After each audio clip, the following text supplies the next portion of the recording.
నమస్తే welcome to exclusive field report. నకిలీ మద్యం కేసులో పెరుగుతున్న నిందితుల సంఖ్య. ఎంపీ మిథున్ రెడ్డి ఇల్లు ఆఫీసుల్లో సిట్ తనిఖీలు. కాకరేపుతున్న జూబ్లీ హిల్స్ ఉప ఎన్నికల సమరం. కిషన్ రెడ్డిపై రాజాసింగ్ సంచలన వ్యాఖ్యలు. ఈ అంశాలపై ఫీల్డ్ రిపోర్ట్ ఇచ్చేందుకు విజయవాడ నుంచి మా కరెస్పాండెంట్ మణికుమార్, ఉమ్మడి చిత్తూరు జిల్లా నుంచి రవివర్మ, హైదరాబాద్ నుంచి అజీం నాగేంద్ర సిద్ధంగా ఉన్నారు. ముందుగా రవివర్మతో ఇంటరాక్ట్ అవుదాం. వైసీపీ ఎంపీ మిథున్ రెడ్డి ఇల్లు ఆఫీసుల్లో సిట్ అధికారులు తనిఖీలు చేస్తున్నారు. తిరుపతిలో రామచంద్రారెడ్డి ఇంట్లో కూడా సిట్ సోదాలు చేస్తోంది. మద్యం కుంభకోణంలో పిఎల్ఆర్ కంపెనీ నిధుల మళ్లింపుపై సిట్ ఆధారాలు సేకరిస్తోంది. పెద్దిరెడ్డి రామచంద్రారెడ్డి, మిథున్ రెడ్డిని వేరువేరుగా సిట్ అధికారులు విచారిస్తున్నారు. తిరుపతి, బెంగళూరు, హైదరాబాద్లో ఎంపీ మిథున్ రెడ్డి కార్యాలయాల్లో ఏకకాలంలో సోదాలు చేస్తున్నారు. తిరుపతిలో మిథున్ రెడ్డి నివాసం, ఆఫీసుల్లో తనిఖీలు ముగిశాయి.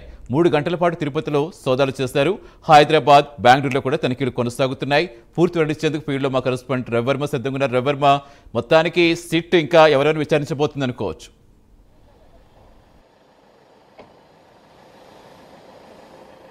సతీష్, మద్యం కుంభకోణం రాష్ట్రంలో సంచలనంగా మారినటువంటి మద్యం కుంభకోణం విషయంపై కేసు సిట్టు విచారణ అయితే వేగవంతం చేస్తుంది. ముఖ్యంగా గత రాష్ట్ర చరిత్రలోనే ఎన్నడూ లేని విధంగా దాదాపు గత ప్రభుత్వ హయాంలో మద్యం కుంభకోణం జరిగి, అంటే అప్పటి నగదు లావాదేవీలన్నీ కూడా డిజిటల్ పేమెంట్గా కాకుండా నగదు రూపంలో తీసి అది మనీ లాండరింగ్ జరిగిందని చెప్పేసి కేసు నమోదైంది. ఆ నేపథ్యంలోనే భారీ ఎత్తున మద్యం కుంభకోణం జరిగిందని చెప్పి కూడా ప్రభుత్వం భావించి సిట్ ఏర్పాటు చేసి దాని మీద విచారణ సాగిస్తూ ఉంది. ఈ నేపథ్యంలోనే ఆ మద్యం కుంభకోణానికి సంబంధించి దాదాపు ఇప్పటి వరకు 16 మందిని 16 మంది మీద కేసు నమోదు చేశారు. అరెస్ట్ చేసినట్టు కూడా అరెస్ట్ చేసిన సందర్భాలు కూడా ఉన్నాయి. అలాగే మొత్తం 38 మంది మీద కేసు నమోదు చేశారు. మొత్తం విచారణ అయితే కొనసాగుతూ ఉంది. ఈ క్రమంలోనే దాదాపు ఎంపీ మిథున్ రెడ్డి కూడా ఈ మద్యం కుంభకోణం విషయంలోనే అరెస్ట్ చేశారు. దాదాపు 80 రోజుల పాటు జైల్లో ఉండి ఇటీవలే బెయిల్పై కూడా రిలీజ్ అయ్యారు. అయితే బెయిల్ మీద విడుదలైనటువంటి ఎంపీ మిథున్ రెడ్డి ఈ రాష్ట్రం వదిలి వెళ్ళకూడదు, అలాగే అదే కాకుండా అతని పాస్పోర్ట్ కూడా సరెండర్ చేయమని కోర్టు కొన్ని నిబంధనలను విధించింది. ఆ నిబంధనలు కట్టుబడి అతనికి బెయిల్ మంజూరు చేసింది. అయితే ఈ నెల 20వ తేదీ నుంచి నెక్స్ట్ మంత్ 5వ తేదీ వరకు న్యూయార్క్లో ప్రత్యేక సదస్సు ఉంది, ఐక్యరాజ్య సమితి సదస్సు ఉంది. ఆ సదస్సుకు వెళ్ళాలి కాబట్టి తనకు అనుమతి ఇవ్వండి, కోర్టు అనుమతి ఇవ్వాలి, పాస్పోర్ట్ రిలీజ్ చేయాలని చెప్పేసి కూడా కోర్టులో రిట్ పిటిషన్ దాఖలు చేసిన సందర్భాలు ఉన్నాయి. దానికి సంబంధించి ఇవాళ వాయిదా కూడా జరుగుతుంది.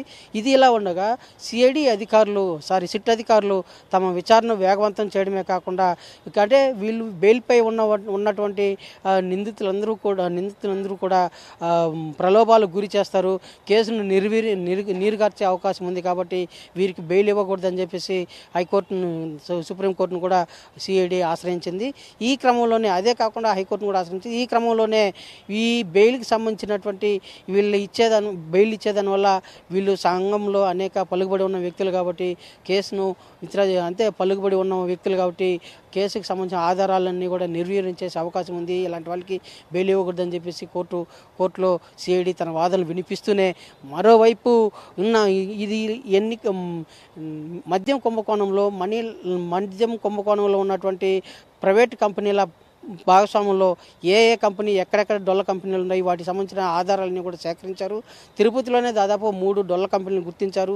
వాటికన్నిటికీ కూడా పిఎల్ఆర్ కన్స్ట్రక్షన్స్, అంటే పెద్దిరెడ్డి మిథున్ రెడ్డి నేతృత్వం వహిస్తున్నట్టు పిఎల్ఆర్ కన్స్ట్రక్షన్ నుంచే నిధులు లావాదేవీలు బదిలీ అని చెప్పి కూడా అధికారులు గుర్తించారు. వాటికి సంబంధించినటువంటి మరిన్ని ఆధారాలు సేకరించే క్రమంలోనే ఇవాళ ఏకకాలంలో మిథున్ రెడ్డి ఇంటిలోనూ, అలాగే మిథున్ రెడ్డి ఆఫీసులు చెన్నై,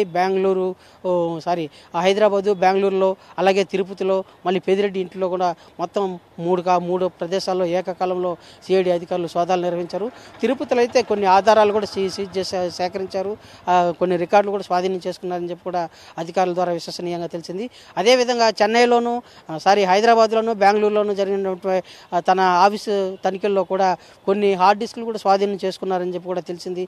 వీటన్నిటికి సంబంధించిన ఆధారాలు, అంటే పిఎల్ఆర్ కన్స్ట్రక్షన్స్ కంపెనీ నుంచి నగదు బదిలీలు ఏ కంపెనీలకు వెళ్ళాయి, ఎవరెవరికి వెళ్ళాయి, ఎంతెంత వెళ్ళాయి, ఏ సందర్భాల్లో వీళ్ళు నగదు బదిలీ చేశారు, అలాగే పిఎల్ఆర్ కన్స్ట్రక్షన్స్కి నగదు ఎక్కడి నుంచి వచ్చింది అనే వాటి అన్నింటినీ కూడా క్షుణ్ణంగా పరిశీలిస్తున్నారు.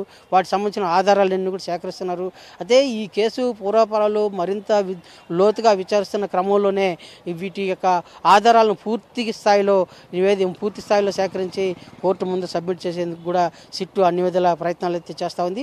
ఆ ప్రయత్నంలో భాగంగానే ఇవాళ మిథున్ రెడ్డి కార్యాలయాలన్నింటిలో కూడా ఏకకాలంలో సోదాలు చేసి కొన్ని ఆధారాలు, కొన్ని రికార్డులను, అలాగే నగదు లావాదేవీలకు సంబంధించిన కొన్ని బ్యాంకు సంబంధించిన లావాదేవీల రికార్డులను, పాస్బుక్లను, అలాగే అదే కాకుండా మరియు హార్డ్ డిస్క్లను కూడా స్వాధీనం చేసుకున్నట్టు కూడా తెలిసింది. వీటన్నిటిని కూడా విచారణ చేపట్టి